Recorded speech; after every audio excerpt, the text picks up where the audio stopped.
Appeal आणि वेगवेगळ्या stages. आजची जी 11वी टीप आहे ती याच संदर्भात आहे. ज्या वेळेला तुम्ही कोर्टाची पायरी चढता त्यावेळेला तुम्हाला असं वाटतं की जे काही तुम्ही प्रकरण दाखल केलेलं आहे ती शेवटची पायरी आहे आणि त्यानंतर तुम्हाला त्याच्यातनं जे काही मिळवायचं आहे ते लगेचच मिळेल. असं होत नाही. ज्या वेळेला तुम्ही एखादं प्रकरण दाखल करता आणि जर का तुम्ही त्याच्यामध्ये जिंकलात तर समोरचा त्या गोष्टीच्या बाबतीत किंवा त्या पर्टिक्युलर ऑर्डरच्या विरोधात हा अपिलात जाणार असतो.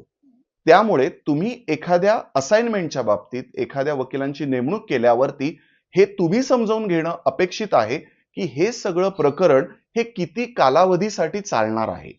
दुसरा महत्वाचा विषय की ह्याचे अजून कुठपर्यंत टप्पे असतात. कोर्टामध्ये दावा दाखल करता, मग ते ज्युनियर डिव्हिजन असो, सिनियर डिव्हिजन असो, त्यानंतर डिस्ट्रिक्ट कोर्ट असतं, त्यानंतर हायकोर्ट असतं, त्यानंतर माननीय सर्वोच्च न्यायालय असतं.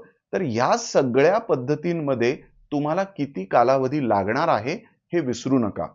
कारण लक्षात घ्या, कोर्ट कचेरीच्या विषयामध्ये तुम्ही एकटे प्लेयर नाही आहात.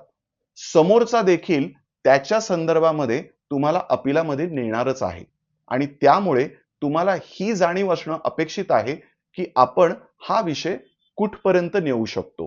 कारण ही जर का तुम्हाला स्पष्टता असेल तर तुमच्यामध्ये आणि तुमच्या वकिलामध्ये कधीही गैरसमज होणार नाहीत.